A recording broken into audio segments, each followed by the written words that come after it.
Tama mo ba? Yun yung kasabihan natin eh. No? Nasa uli ang pagsisisi. Tama po yun sa ating mga tao. Pero kung totoo na sa Panginoon, oras-oras, tinitingnan ka niya, binabantayan ka niya. Anak, sa umpisa pa lang, ito na, para hindi ka nagsisi sa bandang huli. Hindi na magsisi sa bandang huli. Yun ang Diyos po natin. Eh. Sabi po ni Ed Lapis, sa illustration niya sa lapis, kaya nga lapis eh. Ay, si Jay Bubalsuelo pala, sorry. Yung daw pong lapis, ang ganda ng pagkakakreate sa kanya. Kasi, yung lapis, meron siyang pambura sa dulo.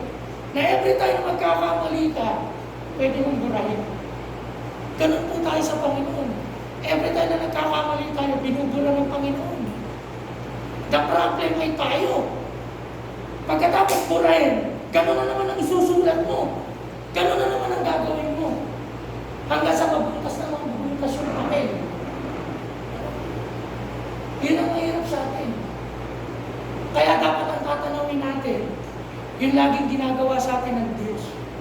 Di ba ba? Yun ang mag-motivate sa'yo, yun ang magtutulak sa'yo. Kasi pag-aantinig na natin yung laging pagkakamali po natin, patay na, hindi na tayo magpapatuloy. Eh kasi bukas magkakamali na naman tayo eh. Kaya tingnan natin, salamat po Panginoon, kasi lagi mong binubura. Pero, may pero, huwag tayo pupunta sa extreme side. Hindi po laging binubura ng Panginoon, ay no, okay lang pala. Kasi bukas makalama, burado na. Hindi rin po, mali po yun. Mali po yun. Hindi po totoong repentance yun.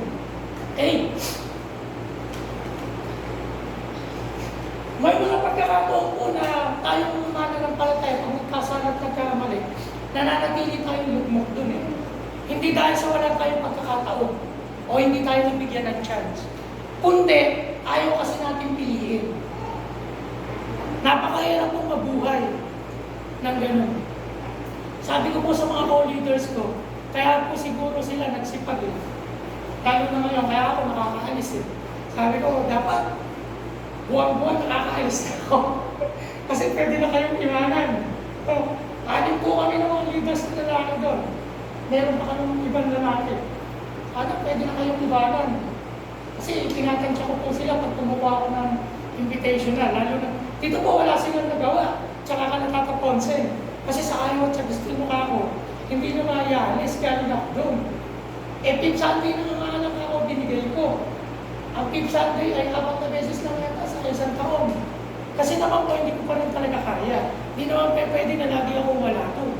No?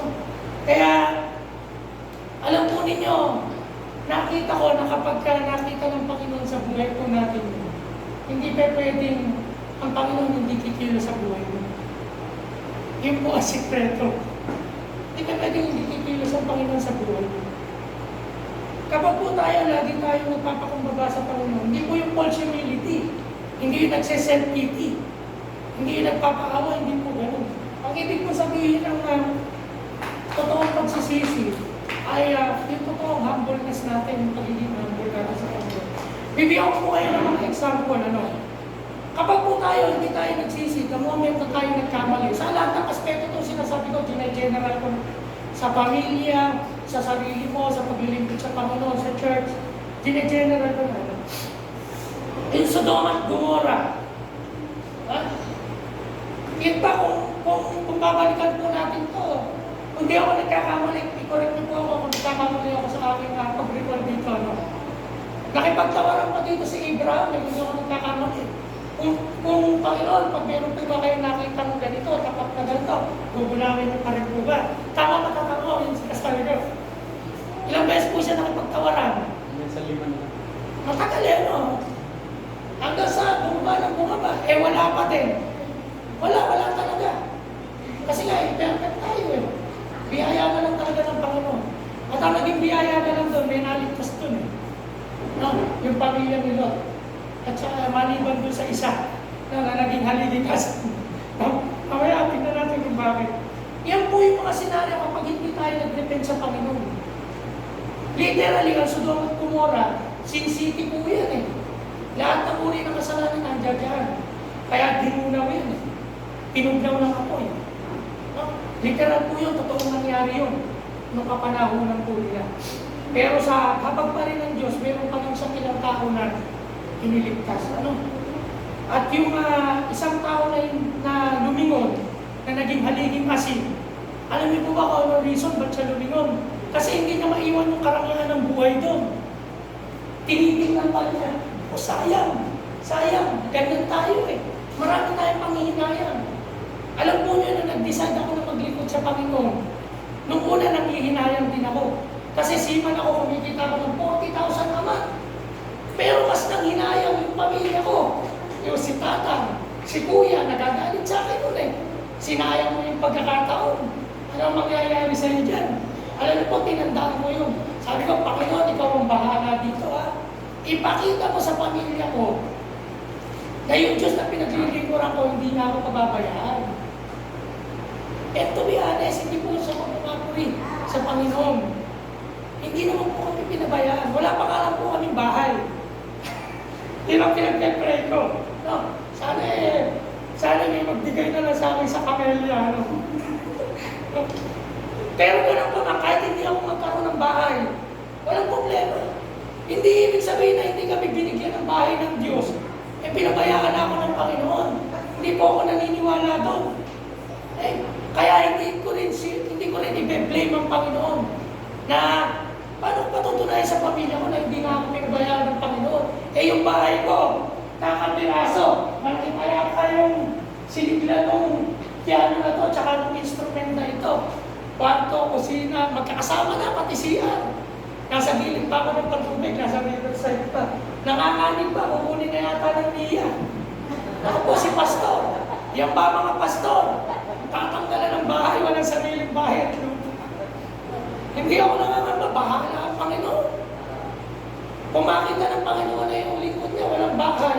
Sa tingin ko, ang Panginoon niya sabi, niunan daw, walang mahigaan eh. Diyos yun ha. Tapos maghihinanakit ka pa sa Diyos.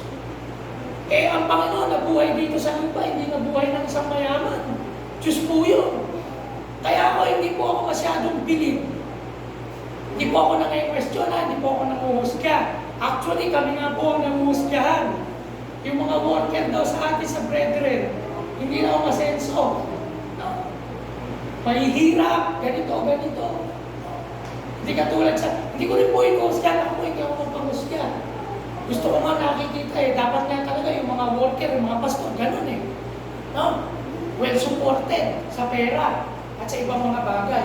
Pero sabi ko nga sa inyo, ang paglilingkod sa Panginoon calling, hindi dahil sa pera. No, hindi dahil sa pera. Kasi kung sa pera, eh pumunta na lang tayo sa mga mega churches. At nang may support tayo ng 30,000. Kaya po sa Santo Church, challenge ko sila eh. Sabi ko mga kapatid, tulungan mo naman ako, hindi ko kaya. Hindi ko kaya gawain ng Panginoon. No?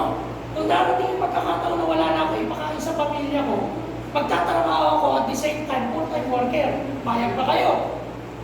Kasi pwede ko pong gawin yun. So, pero hindi po eh, napakabuti ng Diyos. At ba tayo na pupunta ron? Si Ananias at si Sapphira, hindi nagsisi. No? Dahil sa pera, namatay. On the spot. Sa kanila naman yung pera eh. Ang problema, kinumit na nila yun sa Diyos. Sabi nila, ibebenta nila, tapos ibibigay nila. Ngayon, kung hawak na nila, nagbago na yung isip. O ano nangyari? Ito naging kapalit. On the spot, patay. No? Kung gagawin natin ito sa panahon kaya ngayon, gano'n tayo katapat sa pagtatides? Sa offering, hindi naman eh. Ako nga may pagkakataon, hindi rin nakakapagbigay. Kahit may pera ako eh. Pero hindi tayo pinapatay ng Diyos. Salamat sa Panginoon, napakabait niya. Sino ba? Si Saul, hari. Tinanggal siya bilang hari. Nagkaroon pa ng matinding karamdaman. Di ba? Ayaw pa rin magsisi. Sino pa? Si Samson. Binigyan ng lakas ng Panginoon para gamitin sa kanya. Saan niya ginamit? No? Sa babae. Natukso siya. At doon siya pinanghinaan. Nung natulog siya, pinutol yung buhok. Yung buhok sikreto ni Samson eh. Tama po na. Tapos nanghina. Nagsisi siya, huli na ang lahat. Pero binalik din ng Panginoon, kaya lang huli na ang lahat. Noong time na nakatali na siya, di ba, nag-pray siya sa Panginoon. Panginoon, kahit na yun, balik nyo lang. Binalik naman ang Diyos eh. Kaya lang huli na ang lahat. At doon natatapos yung kanyang career. Ngayon, hindi po natatapos dito. Hindi lahat ng pangyayari ay gano'n. Kaya ang totoong pagsisisi ay pagpapala. Katulad po ng kalibugang anak ng prodigal son. Sabi ka sa tatay niya, Tay, Daddy, akin na yung mana ko. Kahit malakas ka pa. Pagkatapos, nilustay kung saan-saan. Nabuhay sa kamunduhan, sa karangyaan. At nung naubos na, wala na siyang magawa. Namasukan siya bilang trabahador sa baboy. At ang masakit po dito, yung pagkain ng baboy, inaagaw pa niya sa baboy. Yun po ang istorya nun eh. Noon niya na-realize, doon siya nagsisi, sabi niya, doon sa bahay ng tatay ko, hindi ganito. Kahit yung pagkain ng mga katulong namin, ng mga alipin, hindi kumakain ng pagkain ng baboy. Ang kinakain, pagkain ng tao. Nagsisi siya. Bumalik siya ngayon. At ang nakalagay sa isip niya, sa puso niya, sana tanggapin siya ng tatay niya kahit alipin na lang. Hindi na anak ha. Ganon siya ka-humble nung time na yun. Pero alam mo kung nagsisi siya, alam natin yung istorya niya, di ba? Paulit-ulit natin naririnig ka, kailan pa tayo matututo. Bata pa na ako, alam na namin sa Sunday school yan. Nung bumalik siya, malayo pa lang, tuwan-tuwa yung tatay, sinalubong, tinakpo, niyakap, nilagyan ng singsing. Nung pong panahon nila, kapag nilagyan ka ng singsing, no? Napaka-importante mong tao para sa kanya. Marangal kang tao para sa kanya. Yan ang ibig sabihin, siningsingan, pagkatapos dinamitan. At ang damit po nila doon, nung panahon nila, makikilala mo kung sino yung mayaman at mahirap pagdating sa damit. Ngayon po, hindi na. Ako po mahirap lang, pero tingnan nyo naman ako magdamit. Mukhang mayaman. Peke-peke, ano? Hindi po mahirap, itsurang mahirap talaga. Sino mag-aakala na ako'y nakatira sa gilid ng ilog? Naka-long sleeve ako at saka naka-setang pantalon. Ang ganda pa na sapatos ko, no? Kaya pangyagan yung speaker na to. Ang ganda na sapatos ko. Nakakotse pa na may aircon. Kaya pangyagan po, ano? Ang pinagyayabang ko po ang Panginoon. Maaaring dumating ang panahon na paghirapin din kami ng Panginoon. Pwede naman yun eh.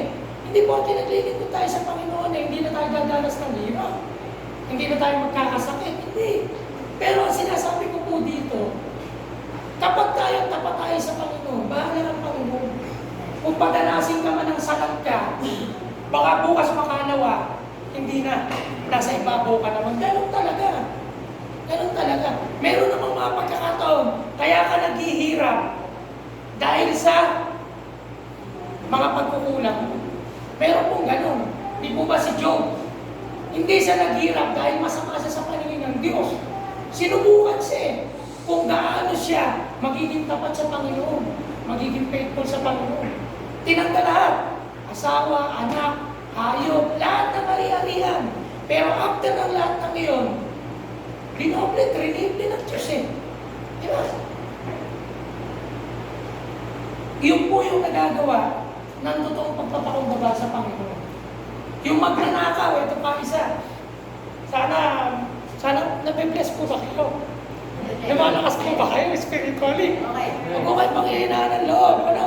Wala yan, COVID lang yan. Ako nga po, hindi na masyadong naniniwala sa COVID. Parang niloloko na lang tayo. Kasi yung mga taong klase, maghapong nakahago sa isang kalsada, hindi nagkaka-COVID eh.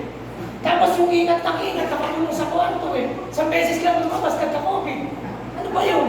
Nagkakalo tinatawag kayo. Mukha po yata pagka mapera, nagiging positive. Kasi magpapagamot ka, magbabayad ka. Tama ba? Yung swab po, 8,000, 6,000. Mahihirap. Kahit may COVID, hindi na tayo magpapaswab. Wala tayong pambayad eh. Balik po tayo, pinapatawa lang kayo, baka mainip kayo. Yung magnanakaw, ilang sandali na lang po sa buhay niya, Wala siyang ginawang mabuti. Puro pagnanakaw, kriminal siya. Kaya nga siya napako sa krus eh. Sabi ng isang magnanakaw, kung ikaw talaga Diyos, bumaba ka dyan. Kung Diyos ka talaga, ba't hindi mo iligtas yung sarili mo? Diyos ka pala. Tsaka kami dito, iligtas mo kami. Sabi nung isa, ikaw ay tapang ng hiya mo. Hindi po yun na nakalagay sa Bible. Inaano ko lang. Inaano ko lang para po ba maramdaman natin kung gaano nakakahiya talaga sa Panginoon. Hindi ka ba nahihiya sa Panginoon? Tayong dalawa, dapat lang tayong ipako at mamatay. Kasi magnanakaw tayo, kriminal, makasalanan tayo. Pero siya wala kahit isa. Pero bakit siya kasama natin nakapako dito? Tayo dapat lang tayo pagtawanan. Pero siya hindi siya dapat pinagtatawanan dito. Di po ba? Hindi siya dapat lumabas sa kahiya-hiya. Yun yung sabi ko sa magnanakaw. Mahiya ka naman. Yan. Tayo karapat-dapat tayo. Kaya sabi nga sa Panginoon, lumingon siya sa Panginoon eh. So sa paglingon pa lang niya sa Panginoon, repentance na yun. Pagsisisi na yun. Nalalaman ng Panginoon yung laman ng puso mo kung totoo eh. Hindi tayo pwede magtago. Nung lumingon siya sa Panginoon, sabi niya, Panginoon, alalahanin mo ko.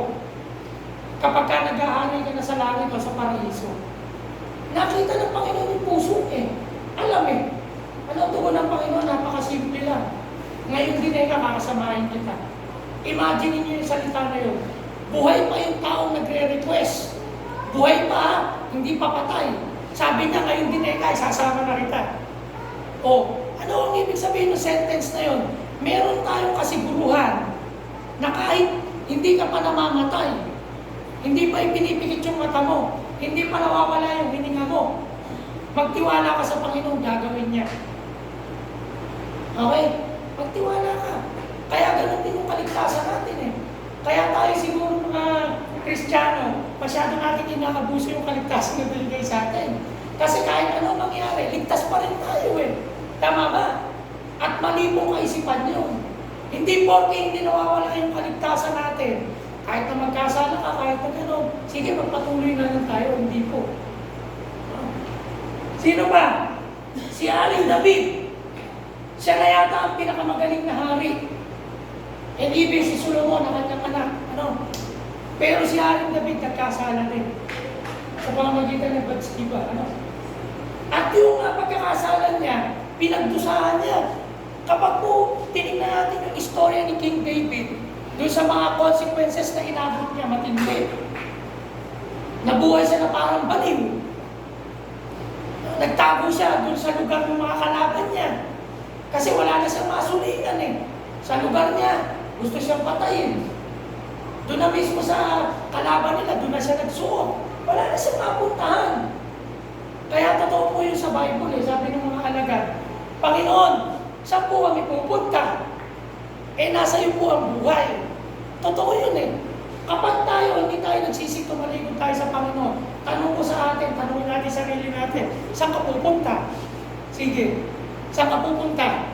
Pag tayo humiwalay, tumalikod sa Diyos, saan ka pupunta? Sa kaharap. Haharap ka lang sa kapahamakan. Haharap ka lang sa kapanglawan. Haharap ka lang sa kahirapan, kalungkutan, at haharap ka sa kapahamakan. Wala kang pupuntahan, kundi sa Panginoon din. Tumalikod ka sa Diyos. Sino makikita mo? Yung mundong wala kang aasahan na kahit na ano. Wala kang aasahan dyan. Humarap ka ulit sa Panginoon. Sigurado mapupuno ka ng pag-asa. Sa Kanya nga ang buhay eh. Kaya sabi ng mga alagad, Panginoon, saan kami pupunta? Eh, nasa iyo ang buhay.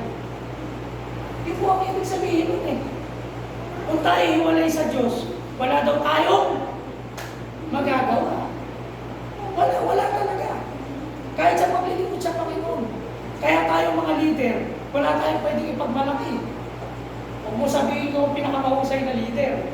Sa San Jose po, ayoko magpatawag ng pastor. Nalulula ako eh. Pero, hindi ibig sabihin na masama kang tawagin pastor. Kasi nakikita nila na naglilingkod ka eh.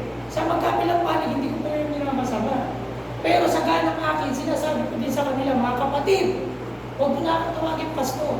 Mas gusto ko tinatawag mo akong kuya. o kaya kapatid. Kasi mas malapit yung relasyon natin eh, kaysa sa pastor. Pag sinabing pastor kasi pero hindi ko po kine-question na sinasabi. Kung tawagin ako pastor, salamat. Kung tawagin ako kuya, no problem. Kung tawagin ako kapatid, no problem. Tawagin mo ako sa pangalan na. Actually, yung matatanda po doon, pinungko pa ako, naiilang ako. Opo, pastor. Mas matanda pa rin Tita Beth. Naasiwa ako. Sabi ko, ako pupuin. Natutuwa naman ako kasi alam ko na yung respeto yun. Respeto yun.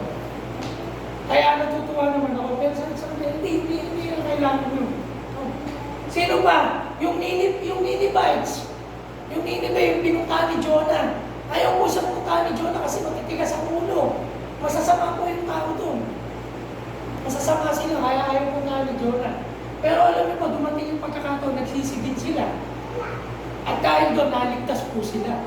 Naligtas sa mga Ninevites mga taga-Nineveh. Ito pong Nineveh sa panahon natin ngayon, nasa Iraq po ito. Northern part ng Iraq. Sa Mosul. Itong Ninevites, masasama nga tao dyan. Kahit hanggang ngayon naman Pero naligtas sila dahil sa pagsisisi po. Naiinip na po ba kayo? Ay, salamat. Lulubusin ko ito 5th Sunday. Kailan ba ako mauulit sa November? Okay lang po ba sa inyo? Baka po sumama loob ko. Okay, ito na po yung totoong message talaga. Introduction lang yan. Introduction. Hindi, sa susunod po, hindi na ganito kahaba, promise. Ito po yung totoo talaga. Ang totoong repentance po ay talaga yung pagsuko sa Panginoon. Sabi po dito sa Luke chapter 19, yung kaya, kung alam niyo po yan, yung kaya, pangalan nito, sa Keyo, yun, tama. Ang talim ng pananda pa rin ni Tatano. Luke chapter 19 verse 8, no? Sabi po dyan, sumagot si Jesus, dahil sa katigasan ng iyong ulo, kaya, tama ba? Mali pala, Matthew pala yung tinitingnan ko, lumabaw na yung bata ko. Luke 19 verse 8. Mabilis na lang po ito. Alam naman natin yung story ni Zacchaeus yung maniningil ng buwis. Si Tito Bal, maniningil ng buwis.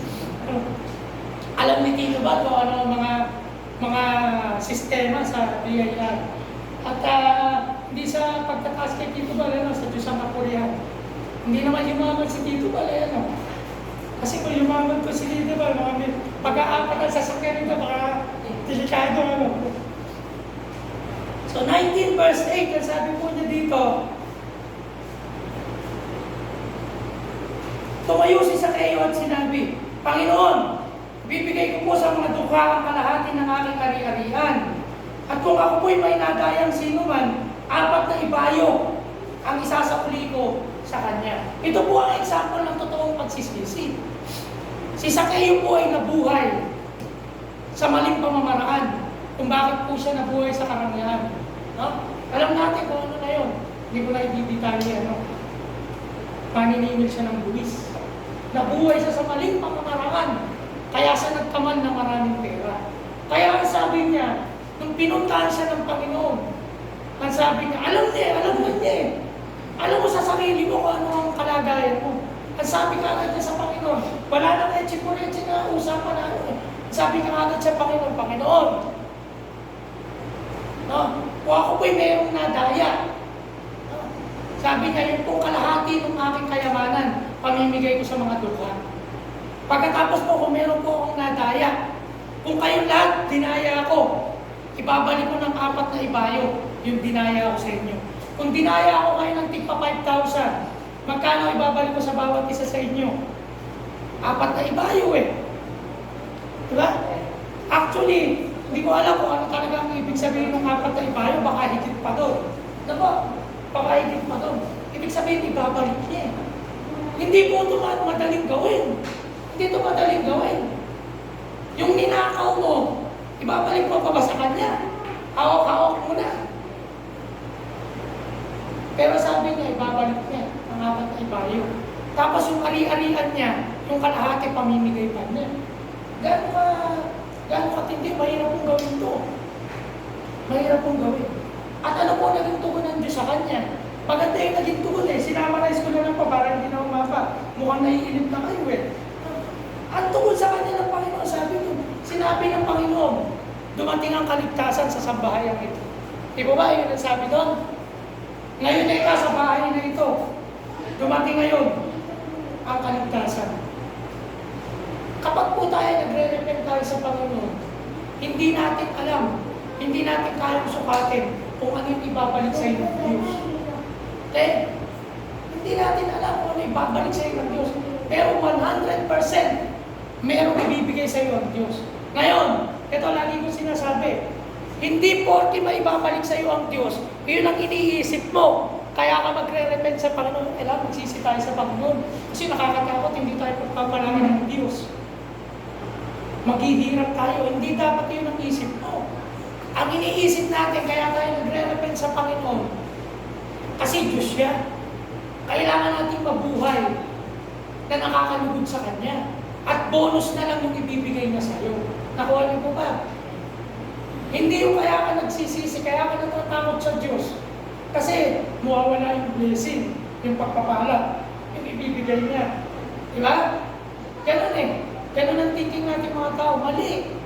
Huwag natin isang tabi natin yun. Ang isipin natin ang Diyos. At bahala ang Diyos kung ano yung gagawin niya sa iyo. Ito nga po yung maganda dun eh. Kapag hindi po yun ang iniisip natin, alam niyo po, magugulat na lang tayo sa gagawin ng Panginoon. Hindi yung nag-e-expect tayo, yung umaasa tayo.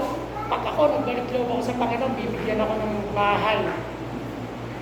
Kung hindi ka bigyan ng bahay, ano gagawin mo? Hindi pala totoo yan. Di ba? Kaya huwag kang mag-expect, huwag kang umasa ng gano'n. Ang importante, gagawin mo yung para sa Diyos. Ngayon, kung gagawin ng Panginoon, yung dinidesign ng puso mo, salamat, bonus na lang yun. Di ba? Ang mahalaga po doon, ginawa natin yung katungkulan natin, yung pananagutan natin sa harap ng Diyos. Di po ba yun yung sinasabi sa mga ngaral ni Haring Solomon? Sabi niya, naranasan niya ang lahat.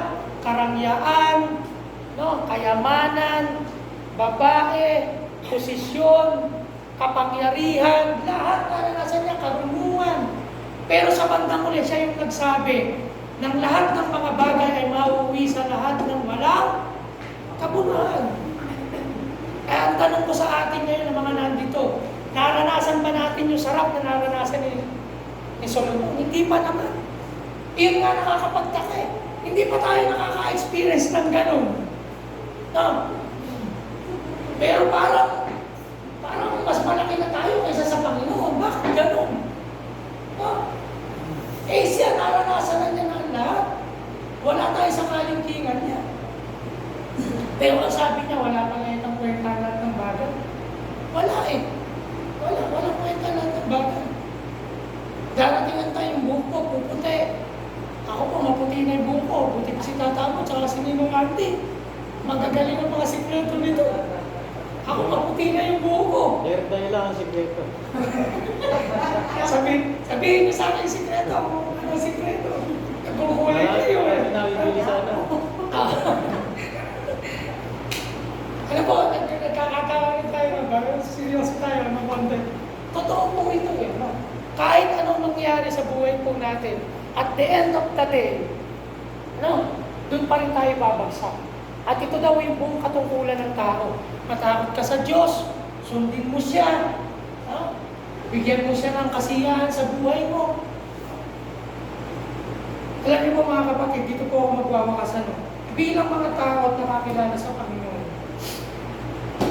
Kung ang buhay natin ay sasayangin lang natin sa walang kabuluhan at hindi sa Panginoon, hilingin na natin sa Panginoon na kunin natin tayo ng Panginoon. Ano ba silbi niyan dito sa mundo? Tama po ba? Huwag po kayo ma-open ako. Sabi ko nga kanina, walang balat sibuyas. Lahat tayo, pati ako.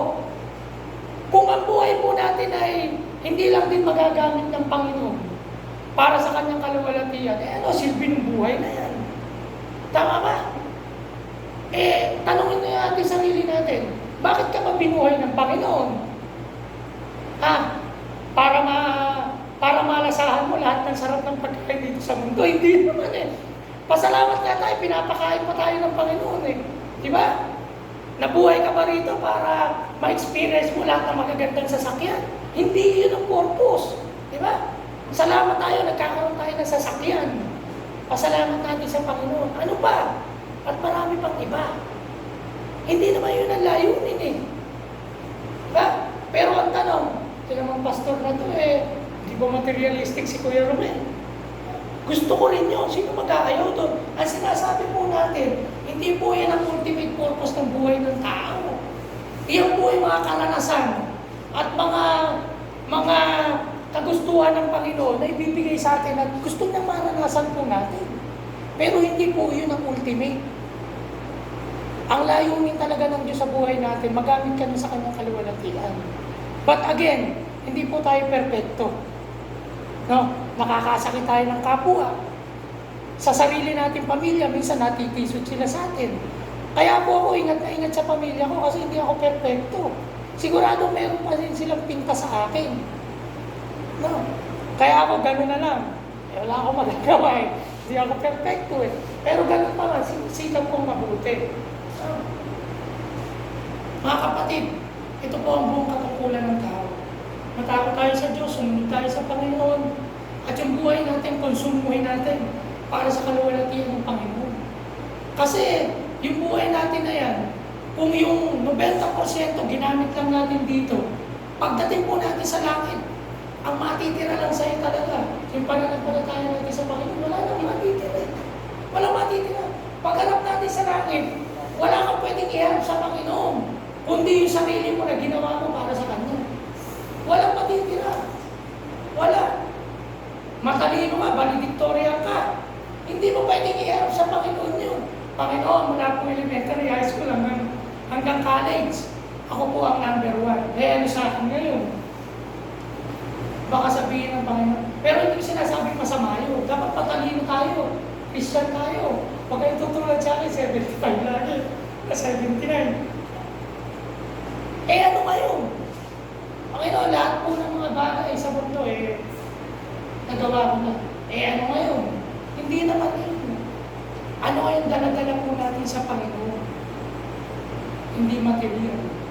Hindi yung achievement natin na pangmundo. Hindi yun. Bagamat importante yun at hindi yung masama.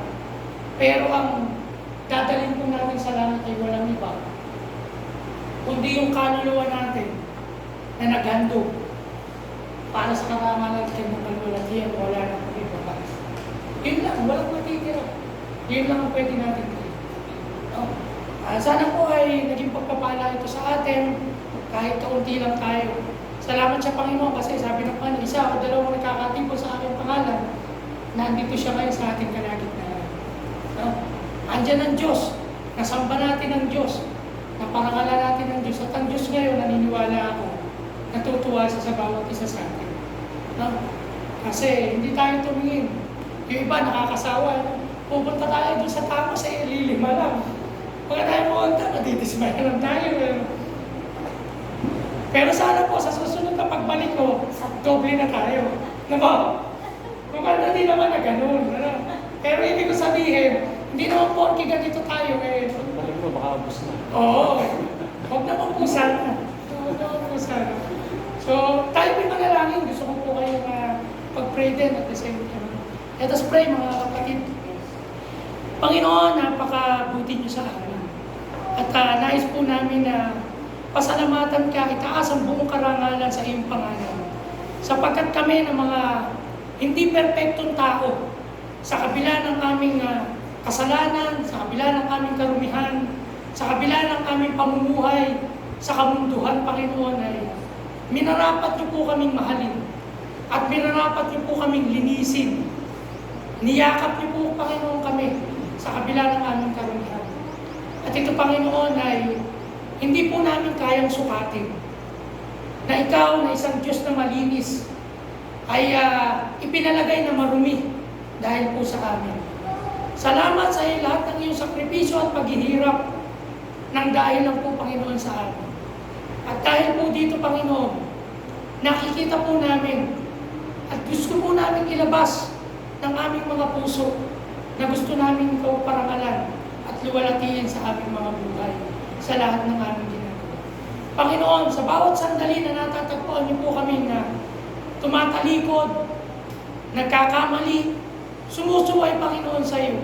Panginoon, lagi niyo po kami yakapin at lagi niyo po kami itama sa aming mga pagkakamali, Panginoon. At lagi niyo pong ibalik, Panginoon, ang iyong paglingap at ang iyong pagmamahal, Panginoon, sa amin. Salamat po sapagkat sabi niyo po sa iyong mga salita sa aklat po ng Panaghoy, chapter 3, verse 20 hanggang pababa ay, ang inyong kahabagan, ang inyong kaawaan ay hindi nagbabago. Ang iyong katapatan ay laging bago tuwing umaga. At hindi ka nagbabago kahit kailanman. Salamat, Panginoon, sa iyo. Kahit kami na laging pabago-bago, ikaw, Panginoon, aming Diyos, kahit kailan, hindi ka nagbago. At ito, Panginoon, nawa ang maging motibasyon ng aming puso na patuloy kang paglingkuran at patuloy kami maging matapat sa pagsunod, Panginoon, sa iyo, sa aming mga puso. Likaan niyo po kami ng isang pusong mapagpakumbaba, ng isang pusong laging nagpapasakop sa iyong kalooban. Isang pusong, Panginoon, na hindi nananangan sa sarili naming katuwiran at hindi nananangan sa sarili naming damdamin, kundi sa katuwiran ng iyong mga salita. At sa damdamin po ninyo na ang lagi niyo pong hinahanap ay ang aming kabutihan. Sundin namin ang iyong plano, hindi ang aming mga sariling desisyon, kundi ang desisyon po ng aming Diyos. Pagpalaan niyo po ang Iglesia ng Tamos. Alam po namin, Panginoon, na walang sino ang makakagawa, ni leader, ni pastor, o sino man na makakapagpabago sa takbo ng Iglesia ito, kundi ikaw lamang, Panginoon. Nawa, Panginoon, ang mga kapatid po namin na nananatili sa lugar na ito ay siglan niyo ng katapangan, ng lakas ng loob, ng patuloy na pagtitiwala sa iyo na hindi pa po tapos ang laban. At hindi pa po tapos ang paggawa mo, Panginoon, sa Iglesia nito. Dangan lang po sa sandaling ito, kami ay pinadadanas mo ng isang sitwasyon na pangyayari, Panginoon, na mayroon ka pong itinuturo. Mayroon kang layunin sa Iglesia nito na gusto naming matutunan at gusto po naming gawin. Turuan niyo po ang bawat isa, especially ang mga leader ng Iglesia ito, ang mga kalalakihan ng Iglesia ito, na matutunan nila na sumunod sa iyong kalooban at sa iyong kagustuhan. Maging totoo ang aming mga puso na kami, Panginoon, ay tanggapin ito ng buong puso, Panginoon, na mayroong pagpapakumbaba sa inyong mga. Kayo ang patuloy ng mangunay. Balik niyo po ang favor, ang blessing, ang leading ng iyong banal na Espiritu sa Iglesia ito. Ang lahat ng gagamitin mo, lalaki, babae, kabataan, sa kabuuan ng Iglesia nito.